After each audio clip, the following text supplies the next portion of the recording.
On today's episode of Locked On 76ers, well, a little bit of a clause in the contract now for the CBA for players in the final year of their deal. How does that affect and impact James Harden on how he wants to approach coming to training camp or not? We'll dive into it next right here, Locked On 76ers.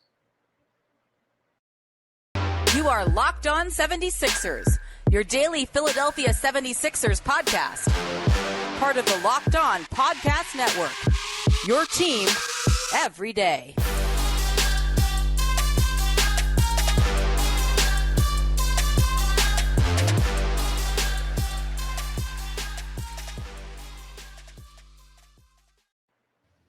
Welcome. You are Locked On 76ers. I'm Devon Givens from 97.5 The Fanatic Radio here in Philadelphia. And we are free and available here as we hang out with you. Keith Pompey from the Enquirer.com here with us, as always, covers the Sixers beat reporter. We thank you for making Locked On 76ers your first listen every day. We are free and available, as mentioned just a moment ago, wherever you get your podcast, and right here on YouTube, part of the Locked On Podcast Network, your team every day. What's up, Keith? What's up, my man? How you been? You well? Is moving along, man. Yeah, it is. It is. Keep moving. Keep moving. Well, look, we got to talk about a few things. No movement still on the James Harden front. Talk about that first. A local player that has just been let go by an NBA team that I wonder if Sixer fans would have any interest of him joining the club. Lamar Stevens with the one roster spot open. We'll get to that a little bit later as well. But Keith, let's start with the interesting news that we've found out about the collective bargaining agreement because of Ben Simmons. A story was written on ESPN, and as it discussed the story and how Ben Simmons would still be honored for that 1 year that he sat out, it would still be added on as a full year of service in the NBA. So no big deal there. Won't push him back a year. It also now puts out a piece of what James Harden could potentially be going through should he decide that he wants to play hardball with the Sixers and forcing a trade, what that might mean as far as impact with his deal. So based on the CBA, there's a separate clause, as I'll read from the story, separate clause in the CBA, which existed in prior versions of the agreement, holds that any player who withholds playing services for more than 30 days after the start of the last season covered by his contract could be deemed have violated his contract and prohibited from entering free agency or signing with any other professional basketball team unless and until the team with which the player last played expressly agrees otherwise. It continues, the rule allows incumbent teams to block any player deemed in violation from entering free agency and signing elsewhere, including with professional teams outside the NBA, league sources confirmed to ESPN. So, Keith, should James Harden, and we've talked about this, but should James Harden decide again that he's not going to show up, he's going to force the 76ers' hand, he's going to make it uncomfortable, similar to what Ben Simmons did the time that he was here, that is pretty much out the window, man, with everything that I just laid out here from this new clause, the separate clause that's in the CBA. Yeah, I mean, it is. But also, when you think about it, it says 30 days. So, like, that's like the training camp and then the first couple of days, for maybe the first couple of weeks of the season. You know what I mean? Then he could just report late, right? But my thing is, but you're right. You won't have the same Ben Simmons thing. But I look at it too. Just the questions, that's all. Huh? Just the questions. That's Yeah, it. just the question. But I look at it a different way too, because it's like to a point, if not to say James doesn't want to be here. I mean, we know he doesn't want to be here, but not to say James isn't going to show up or whatever. But it's one of those things like, do you really want that guy to show up after a while? And the reason why I'm saying that is because it's kind of like, if he has to show up and he knows, like, you think that he's going to fall in line, he can show up and be extremely disruptive.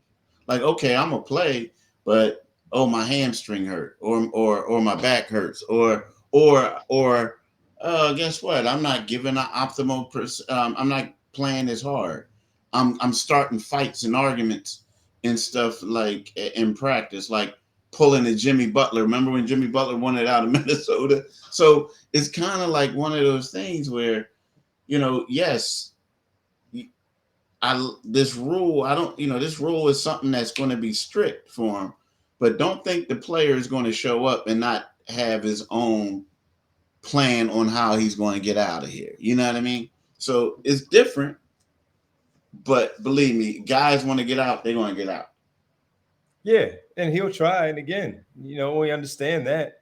The only issue is different from the Ben Simmons part was the 4 years left on Ben Simmons' contract. Yeah, exactly. 1 year of James Harden. So he can do all that stuff. And yeah, he would be leaving a big void on the Sixers roster if he decided to do all that, cause any kind of trouble. But that, I don't think that's really going to force their hand and making them move on, because it's something that they've already dealt with the Ben Simmons part. So that's why, I thought this was an interesting piece to sit here and talk about, because he's on the final year of his deal.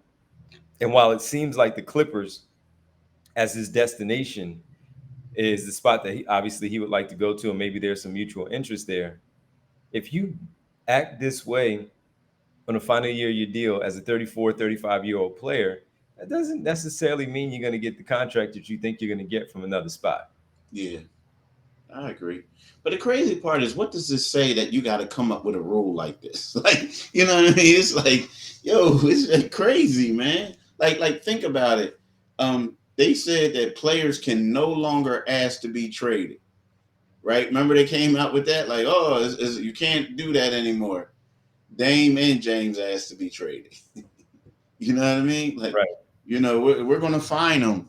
But the problem is those dudes make more than the commissioner. More than, you know what I mean? So it's like, it's crazy. It's crazy.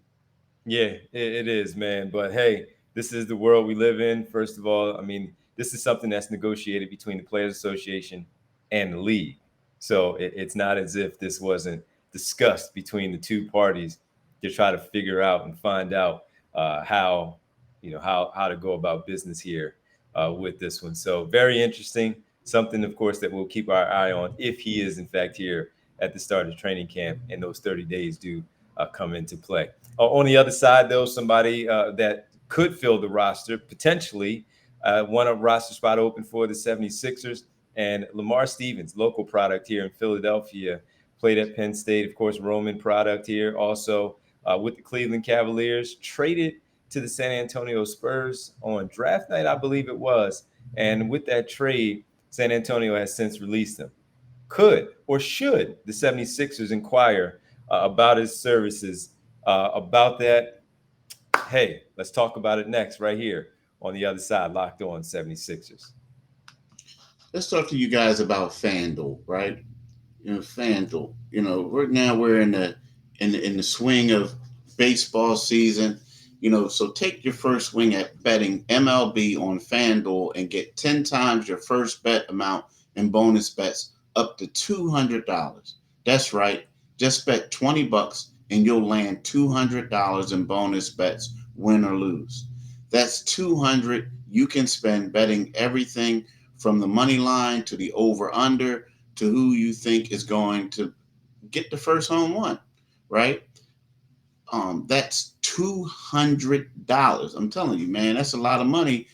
Win or lose, that's crazy, right? So all on the app that's safe, secure, and super easy to use. Plus, when you win, you can get paid instantly. There's no better place to bet on MLB than FanDuel, America's #1 sports book. FanDuel, official sports book partner to NBA and Major League Baseball. So sign up today and visit FanDuel.com/locked on to get $200 in bonus bets. That's FanDuel.com/locked on. Welcome back to Locked On 76ers. We thank you for making Locked On 76ers your first listen every day. Every day is tomorrow on the show. It's Friday. We're going to have a blast talking some Sixers basketball on Friday, so stay tuned for that. Should be a fun one. All right, Keith, Lamar Stevens, local product, Roman grad, Penn State also made his name there, made his way into the NBA by way of the Cleveland Cavaliers. Had some pretty good runs there with the Cavaliers. Always felt like he and even Isaac Okoro should have been more involved with some things. But hey, I'm not the coach. I watch from afar.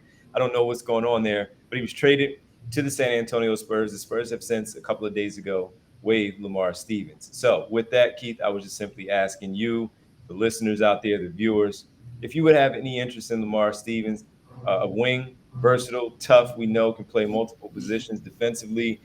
Not scoring a lot in the league, but sometimes you have to make your mark in certain ways. And he made his mark as a defender, athletically. You know, he can run the floor, finish at the rim, and just not afraid to be out there on the floor. And with that, that's why we're talking about it here. And would that be of any interest to you, or as a person who covers the team, seeing the void that they have right there with the one roster spot, or do you see it going in a different direction? I like him a lot. I do. The only thing is, if I'm like, I think that I think that position is probably going to be something that they're going to keep open for a Okay. little while. But I mean, again, let's face it. The James we talked about James Harden, you have that thing hovering. Like you could probably by keeping the extra roster spot, and we're talking about the 15-man roster. By keeping the extra roster spot, that could enable you to bring in the extra player, right? So that could happen. That's what they did last year. But assuming, the 76ers, they want cheap labor. And he's a guy who, was a two-way player and then ended up on the regular roster. So he could squeeze in that position. But if I'm him, it's always great to come home, but I would like to see what type of other opportunities are there for me. Because, right now it's like, yeah, I think he could come in training camp and he could make the team. I do think he could. But at the same time, is he going to be behind Daniel House? Who else is he going to be behind? Jaden Springer? It's just one of those things for a guy with him. You just want to go to a team that you're going to latch on and get some minutes at this particular time. Mm-hmm. Because if not, you could be overseas if you in a couple years or a year if you pick the wrong squad. I think he's good enough to still remain here. And yeah, it may not be for a lot of money, and he may have to work, and that's what that guy does. He works. So I look at that one, and I see it as a situation where it could potentially work out, where he just finds his way on the roster for training camp, works his way onto the roster as things play out. So um, yeah, so I would be interested in him. I would. Yep, I would be interested in him. I like the player, and although he doesn't fit the role of the shooting that we talk about, right, Keith, for the Sixers that they still have not on the roster like with George Niang, um, like George Niang. I still like the player, Lamar Stevens. So if it doesn't end up here in Philadelphia, I would still like for him to latch on somewhere in the NBA. And I just thought that was an interesting name since it did become available, local product, and also think he can handle playing at home. As you know, sometimes it's not as easy to play at home professionally with all the distractions that are going on around you. So Lamar Stevens, a nice young player in the league. I think he still has a spot where he can make a difference for somebody's team. All right, Yeah, I agree with you. I just think that you got to pick the right team. oh, absolutely. Yeah, you Yeah, just got to and pick the right. Philadelphia may not be the right team for him. Yeah, yeah, Yeah, yeah, may not be. Maybe he'll have to latch on somewhere else. yeah. Yeah, absolutely. All right, man. Well, look, when we come back on the other side, our final segment here, let's talk about the flexibility that you just mentioned with the Sixers in terms of their final roster spot, and waiting just to see, because there are different ways that they could also find a way to add a player on the team for that final 15th roster spot for the squad. We'll do that next, right here, locked on 76ers. All right, welcome back. Keith Pompey, Devon Givens here on this Thursday. Keith, as you mentioned that part with the flexibility there, um, I wonder if it's also because of maybe something where a player could spring loose from another team around camp, where they would go in, they would have the open spots for the young players to come in, see if they could crack the roster. If not, while they're doing that, they're still doing their due diligence of keeping their eye on the other 29 teams in the league. And should a player shake loose from there, maybe a shooter, maybe another ball handler, maybe a versatile wing that they like, that they didn't expect to break loose from that team, that they could then jump in and find that player. So that is a way for me, as we look at it from the outside, that maybe that's something that they would do, is focus on something that way, because someone always inevitably just kind of shake loose last minute from a team that's unexpectedly.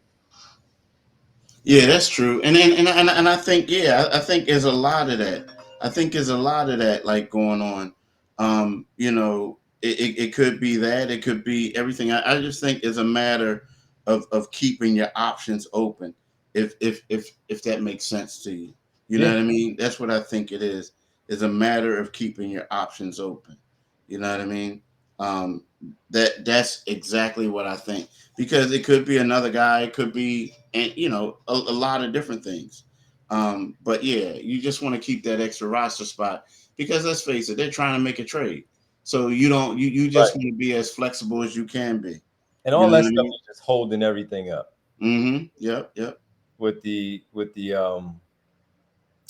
whole, the whole Woj and James Harden piece. As we talk about all of this, it's just holding everything up, man. That of what they can and cannot do right now. Yeah. Yeah. Exactly. Yeah, Exactly. And it's getting tiring, D. it is tiring. It is tiring. Well, one more thing before we go, man. Off season that we are in, and still rounding out the staff quickly. It was reported on Wednesday that 76ers are also adding another assistant coach to Nick Nurse's staff. Former Phoenix Suns assistant Brian Gates will now be a part of the staff for Nick Nurse.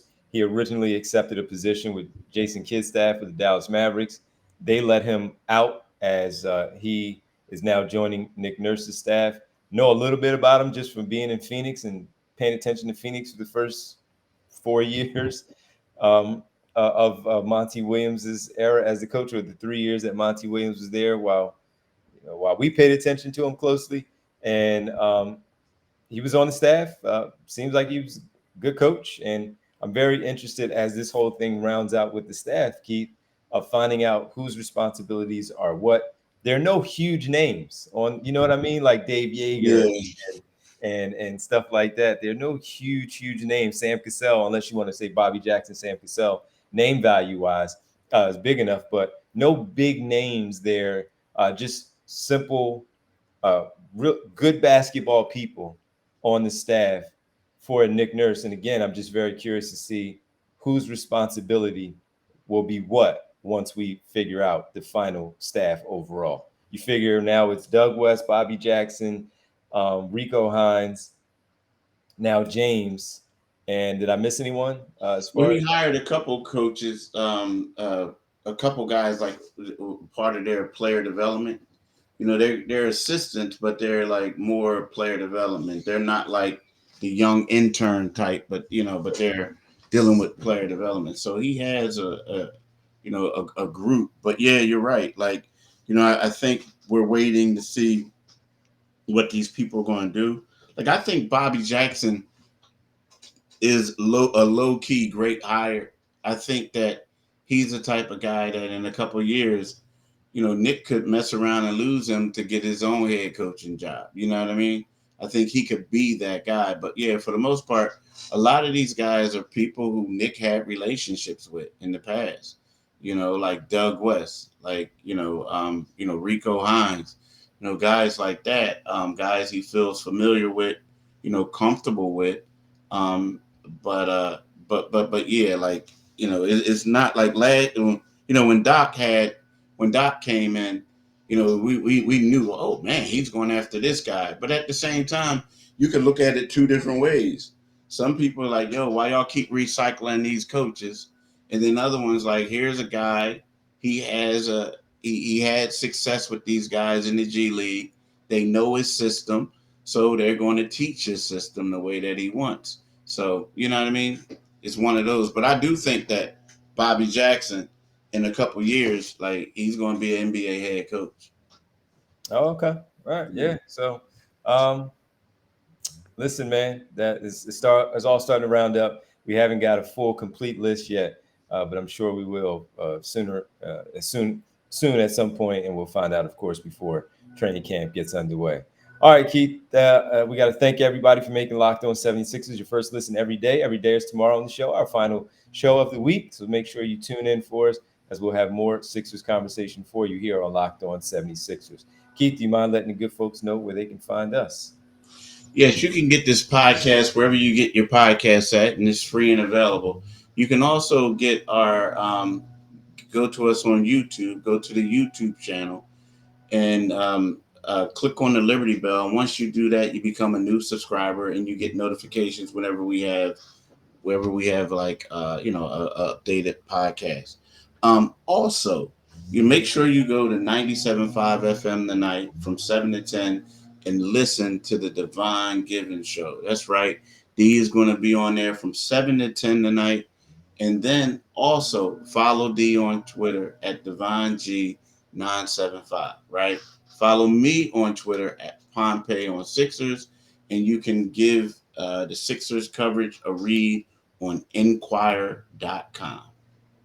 All right, you got it, man. Appreciate it. Listen, Keith, as always, man, thanks to everybody for listening and watching. We'll talk to you tomorrow. Final episode of the week on Friday. Thank you. Peace.